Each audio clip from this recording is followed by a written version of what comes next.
Niko fiti nashukuru. Asola hapa kule. Na kuja hapa Kamkunji kidogo tuangalie ndugu yetu. Ambayo ameletwa hapa leo. So tuongeza sauti kidogo. Nasema yani nimekuja hapa kidogo at least kumwangalia ndugu yangu ambaye ameshikwa leo. Tukuwa na waheshimiwa wengine. And what we want to show is solidarity in what we are doing. And what I want to say that it is important, mtu akifanya chochote in this country there is rule of the law.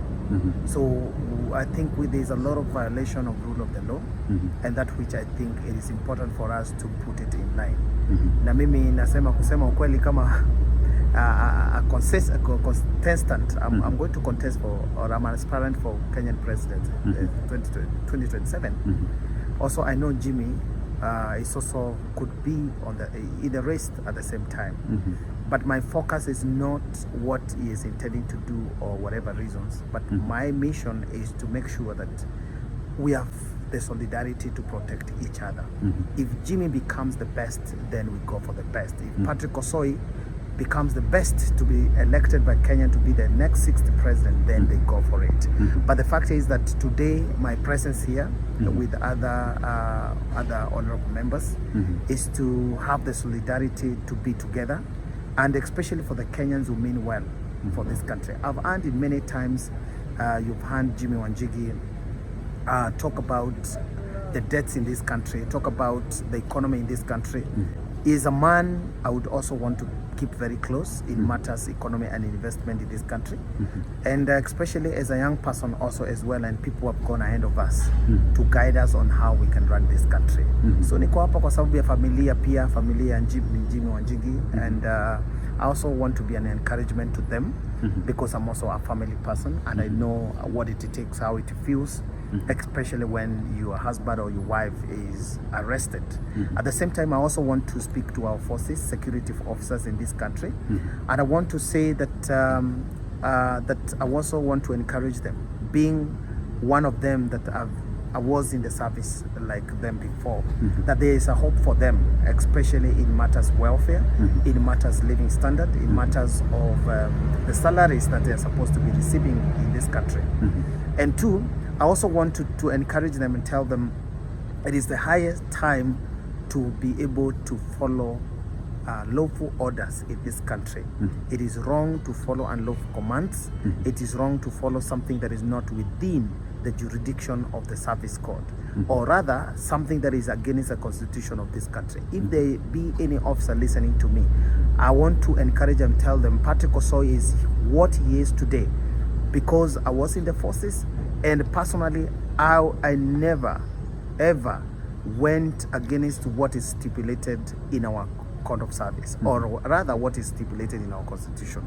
If someone gave me a command that I know it's violating the constitutional rights of any person, I used to say, sir, with all due respect, I think it is not right for us to do this. So I want to tell police officers, tafadhali, nawaomba tafadhali, let us observe the rule of the law in this country.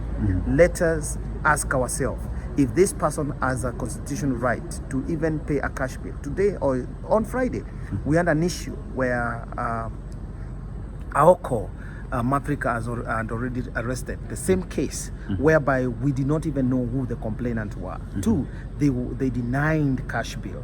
You see, such kind of event we should not be experiencing in our country today, in this century we are living here.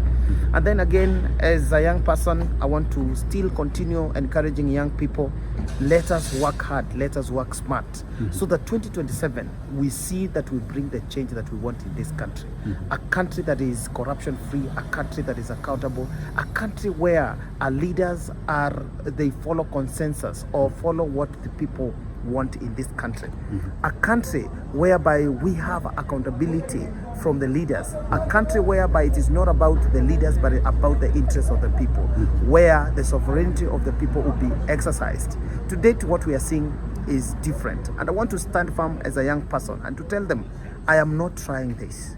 I want to make sure that whatever change we want in this country, we bring it to pass. And kwa haya machache, nashukuru sana pia.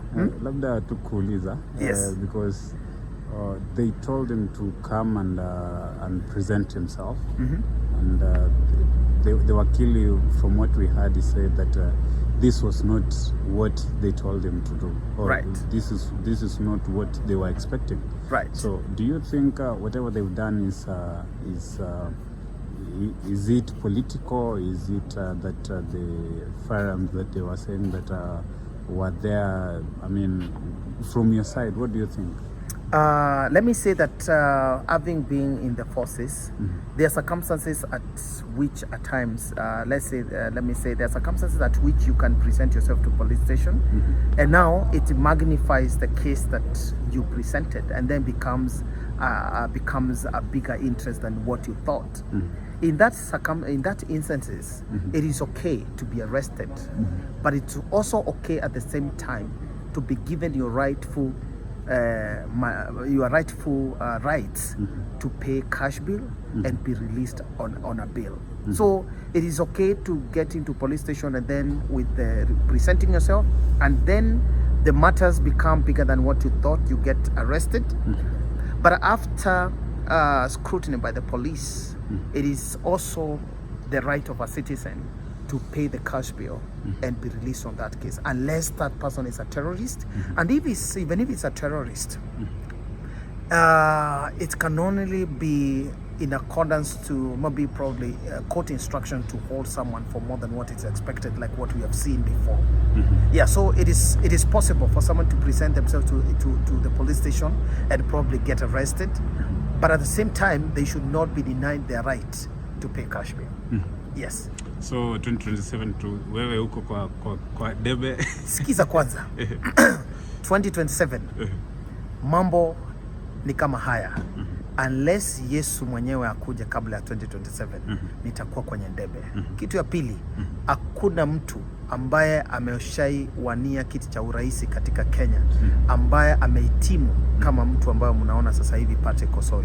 Manake nimeserve this country in uniform, nimeserve this country in National Intelligence Service, nimeserve even abroad out of this country in the US Army, whereby I have invested in myself so that in matters governance, foreign policies, taxation, tax, understanding the economy like US economy, understanding the economy of countries like Estonia and all that stuff. So I would say that I have a spanning experience more than any presidential candidate who has ever contested in this country. And I want to tell you, kushinda tutashinda asubuhi, tutashinda kama jana. We the young people, tumeamua na lazima tuamue. Na nataka kuambia and to encourage other young people, the likes of Kasamuel, the likes of young people who have come out. I want to say that it is important for us to begin to have formations and structures so that these people will form a system that will replace the system that is there today.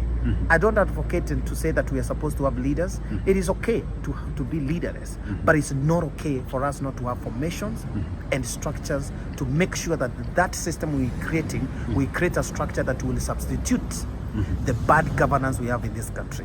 Yes. Thank you so much. Nashukuru sana. May God bless you. Na nashukuru pia hizo hijacking ni mzuri kabisa sana. Na nasema tafadhali. Naona ukipiga kona huko juu nikajua gari yako hiyo. Nashukuru pia leo sijalala, sijui saa hizi ni saa ngapi? Saa hizi ni saa 6 inaelekea. It is midnight, sijalala. It is okay, but it is important for the people to know.